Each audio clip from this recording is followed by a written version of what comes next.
comme toute célébration liturgique, il y aura des rites d'ouverture avec la procession d'entrée, le signe de croix et la salutation. Aussitôt, une fois qu'on aura présenté le mobilier liturgique, eh bien, il y aura le rite de l'aspersion. Ce rite de l'aspersion va commencer par la bénédiction de l'eau, puis l'aspersion d'abord de l'assemblée, puis de l'ambon, puis de l'autel. Voilà, quelque part, rien que par l'aspersion, on va signifier une unité, hein, l'unité du peuple, l'unité du mobilier et du peuple, parce qu'il y a bien l'unité du baptême, un seul baptême. Nous sommes devant cet ambon. On peut le décrire rapidement dans la symbolique qui a été choisie? Alors, je pense qu'on ne peut pas le dissocier, même visuellement, on s'en rend compte, de l'autel. Vatican II a bien tenu à restaurer une liturgie de la parole digne de ce nom, parce que la parole de Dieu est la nourriture primordiale du peuple chrétien. C'est ce que dit le rituel de bénédiction d'un ambon. À ce titre-là, on parle désormais de la table de la parole et du pain partagé, ou alors d'une double table, mais pas deux tables. Ça, c'est des extraits des erreurs de traduction. Il s'agit bien d'une même table. Et puisqu'il s'agit d'une même table ou d'une double table, eh bien, le mobilier de la cathédrale a repris le même matériau, à savoir le verre et la pierre.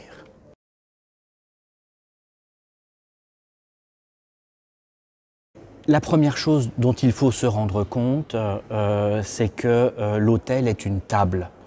Notre Seigneur Jésus a institué le repas eucharistique pour faire mémoire de sa mort et de sa résurrection.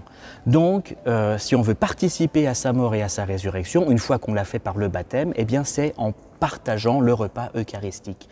Donc l'autel est d'abord une table, même si, pour l'instant, puisqu'il va être oint d'huile du Saint-Crème, eh l'autel va d'abord être nu pour être d'abord oint du Saint-Crème, nettoyé, l'encens va brûler ensuite dessus, et enfin, une fois que l'autel sera nettoyé, on y posera cette fameuse nappe ainsi que les lumières.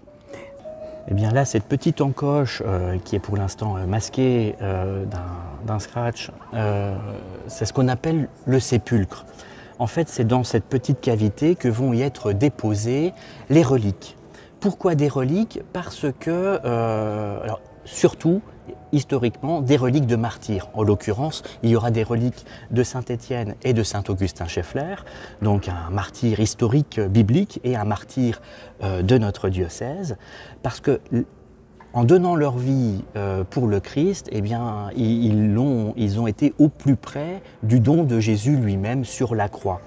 Et c'est pour ça qu'on met des reliques sous l'autel, ou qu'on célèbre sur des reliques, non pas à cause des reliques elles-mêmes, mais à cause de ce qu'elles renvoient, cette proximité avec le Christ.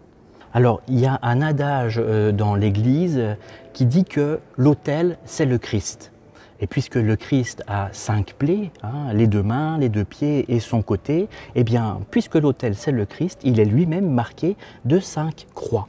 Et puisque l'autel c'est le Christ, eh bien, le mot Christ veut dire celui qui a reçu l'onction. Eh bien, l'autel va aussi recevoir l'onction du Saint-Crème au cours de la célébration.